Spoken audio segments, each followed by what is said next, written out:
Hey everybody, welcome back to the channel. If you are a returning subscriber, I appreciate it. And if you're new here, hopefully you like what you see and you also consider subscribing to the channel. Let's get right into it. This will be part 2 of the Cub Cadet 100 series. If you've not seen part 1, I'll try to put a link in here right now. Make sure to go back and watch that video first. I kind of do a more in-depth walkthrough of this tractor and sort of explain how it sits right now as you see it. So in part 2 here, I'm going to tell the story of this tractor, and we're going to go back in time and kind of explain the background on this thing. So for this to even be possible, I was able to get in contact with the son of the original owner of this tractor, and so that's pretty neat because I can actually take this tractor back to the day when it was brand new. So the family that owned this tractor, they ran a dairy farm operation in southeast Wisconsin. And during the 1964 year, they had a stanchion barn. They were producing milk for the local cheese factory right there, right around the Janesville, Wisconsin area. And in 1964, they went to their local IH dealership and they bought this Cub Cadet 100, and it came from the dealership just as most Cub 100s did, with a lawnmower attachment. So they bought this to mow around their farmhouse and all their farm buildings. So in talking to the owner's son, I was able to do some research online. International Harvester actually has a database, and you can look at every dealership from day one up until the current day. So I was looking in the Janesville, Wisconsin area, and during 1964, the dealership name was International Harvester Sales and Service. Now that name stuck with that dealership up until 1974. So for 10 years, that's what the dealership was called. So when this tractor was bought new, it was a pretty run-of-the-mill Cub 100. And one neat thing is, it did come from the dealership originally with this rear sleeve hitch lift, which also has the spring assist. I believe that was one of the only options. Would have had the mower deck again, which I believe is probably long gone. Did not have the headlights in it. So it's pretty much, from what I can tell, a bone stock Cub 100. So the owner's son, he can remember actually using this tractor to mow grass with. In one story he shared with me, he remembers being about 9 years old when this happened. Now, if you're familiar with the Cub Cadet tractors in this series, the pedal on the left, that is your clutch and your brake. If you push down halfway, you disengage the clutch, and then all the way down, you engage the rear brake. So he was mowing grass, and he says he was coming up to a tree, and he kept getting closer and closer, and he was sort of inching his way up, and ended up driving the tractor into the tree. And he said when that happened, it pushed the hood backwards to the point where it wouldn't really open because it hit the steering wheel. Now that's funny because when I bought this tractor, that's one thing that I noticed, is that there wasn't much clearance here.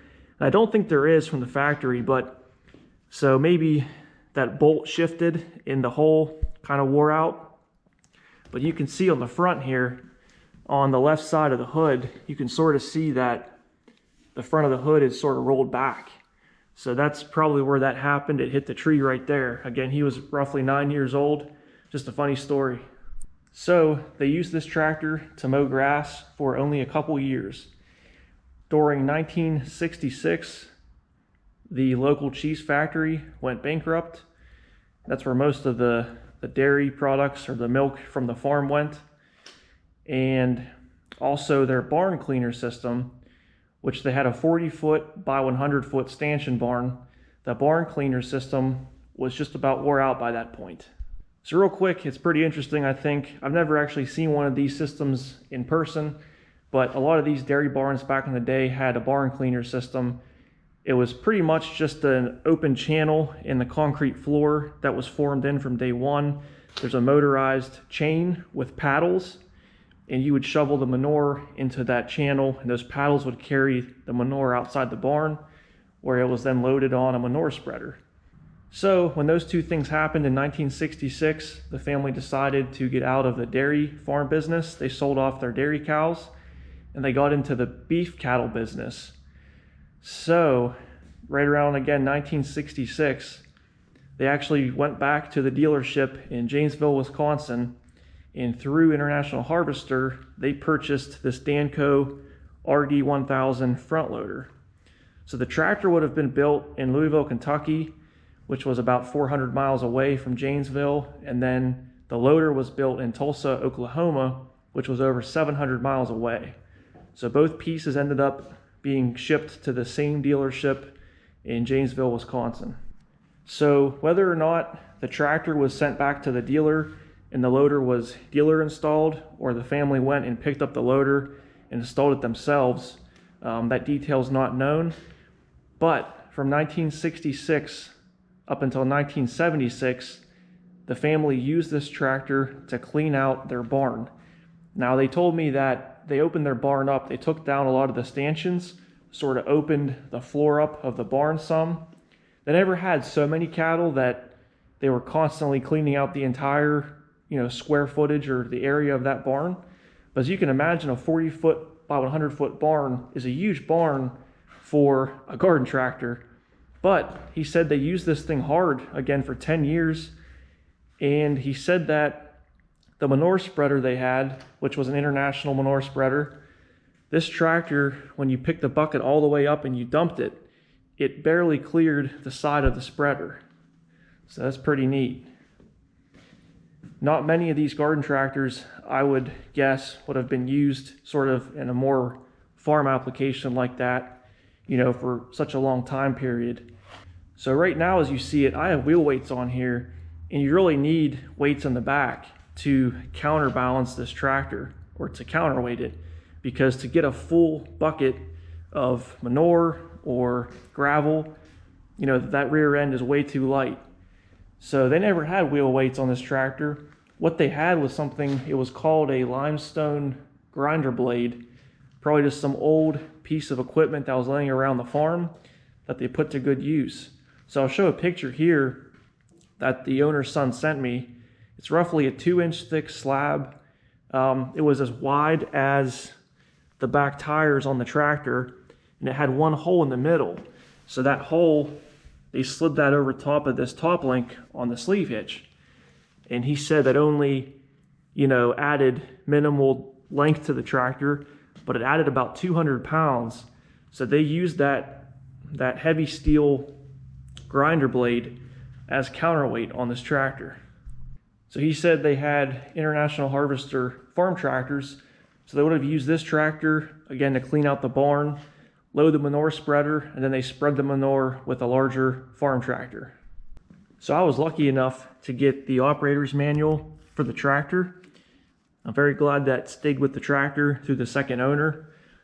But as you can see, it's labeled here 1964. It's a very nice shape. And then they would have got this general instructions manual from Danco for the front loader. So that's a very neat piece to have with the tractor. Both are original. So if you're wondering why they would have bought a front loader for a garden tractor rather than maybe a big loader for a bigger tractor, well, you have to remember there's a lot of factors that probably went into that. This was the 1960s. They probably were doing what they could at the time, and this was probably the most cost-effective, solution. They already had a small tractor. They probably thought that maybe in their barn layout at the time it would have been tighter and a bigger tractor wouldn't have fit. But I would argue, this setup as you see it, it might be like a novelty thing today, but this thing was built like a full-sized farm tractor, just shrunk down. I mean, this loader might be small, but it's really no joke. You have 500 pounds of breakaway force at the bucket, and you can lift over 300 pounds.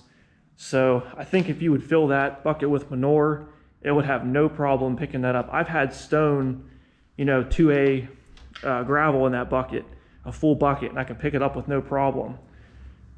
So let's go into what this loader may have cost back in the day.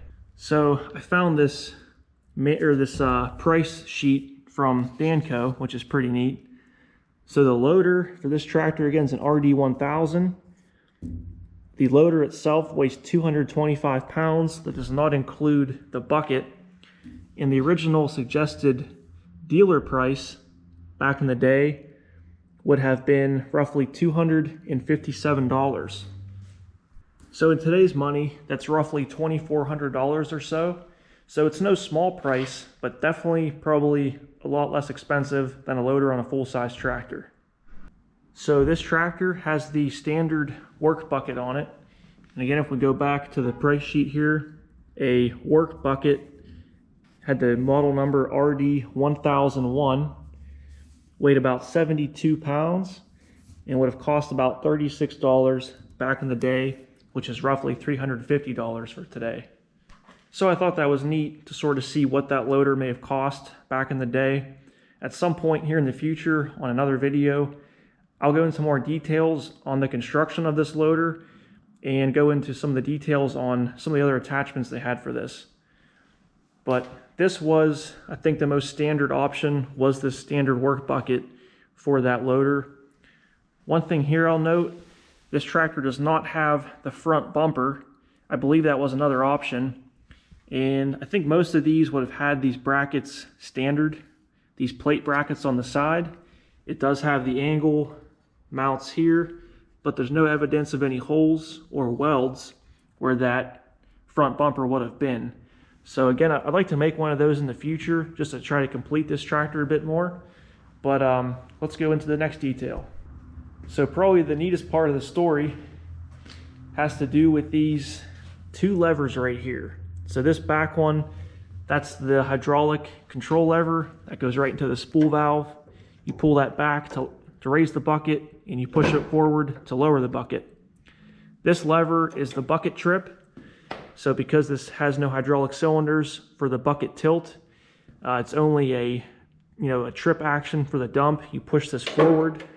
When you push that forward, it releases that finger out of that pocket right there. That's what dumps the bucket. So when I bought this, I knew it did not have the original cast aluminum hand levers that it should have had. And if we go to the parts list very briefly, so that was part number 14 here and part number 10 for the bucket trip. So 10 is a dump lever and 14 is a control lever. So those both would have been cast aluminum, I believe a white cast aluminum. And white cast aluminum is very brittle, especially as it ages, I believe. So I figured something got dropped on those at some point, and then sort of a down on the farm fix, they welded up this little piece of flat bar stock to another one. And then back here, this is just a piece of solid steel rod with a chain link. But the owner's son shared with me that when this tractor was parked in the barn one day, a heifer cow actually jumped over the tractor, and when it did that, it broke both of those levers off. So I never would have guessed that a cow would have been the cause for those broken levers. Just a neat story, but again, if I can ever find the original hand levers for that, I'll probably buy them. I know there was some talk about some reproduction ones being made, but I've not yet been able to find any. And then right around 1976, the family, they upgraded to it was a Farmall H, and they had a new idea front loader. So again, in 1976, the story goes, this tractor got parked somewhere in their barn, I think, and it sat untouched for 40 years up until roughly 2018 or 2019, when the family decided to let this go, went to its second owner for a few years, and then I purchased it in 2022. So one thing I'll note is that this being more of a farm tractor, being exposed to manure can be very acidic. So if this tractor would have been sitting for 40 years in a barn exposed to that kind of environment, it sort of makes sense with some of the corrosion that you see. I think some of this would have been from the battery, possibly. But what's amazing is the front loader, I mean, it's solid. You know, it's brown sort of in color due to surface corrosion, and that's mostly on the arms and down on the bracket. But the bucket still has a lot of the original white paint left on it, which is hard to believe. I mean, this bucket is solid. The only wear is on this corner of the cutting edge. This little piece is kind of worn away, probably from years and years of running on a concrete edge or something. But this bucket, I mean, it's really solid. Everything looks really nice. Like I said, the worst part of the tractor was this dash tower, the old one. It was pretty much rusted away down here and cracked, but that was from the battery, I would guess. And when I first saw this tractor online for sale, I could tell it looked mostly barn fresh. You know, that was my take on it. Just some of the surface rust on it, just like the condition of the front tire. It was just about gone. The back tires had been replaced by the second owner, but I knew it was, for the most part, a complete machine. You don't find these front loaders every day. They still make, or I'm sorry, you could still find a lot of parts for the Cub 100. You know, there's no shortages on transmissions or steering parts, and the Kohler engine, you can still buy parts for those today. So I think that about wraps this video up. Again, it's a pretty neat piece, and I would argue that most of these Cub 100s would have been used for lawn and garden use only, but this one has a pretty neat background in that it was a true farm tractor for about a decade. So if you found this video interesting, maybe you'll consider subscribing or liking this video. If you have any questions on this tractor, feel free to leave a comment down below. I'll do my best to get to those comments. And stay tuned for part 3, just a sneak preview. I did find an original set of front headlights for this tractor. So I've been ordering a few parts. I got a light switch for it, and I think we'll work on installing those headlights next. And maybe after that, we'll get into addressing these front tires and wheels. As always, thanks for watching. I hope you enjoyed. Hope to see you back here again.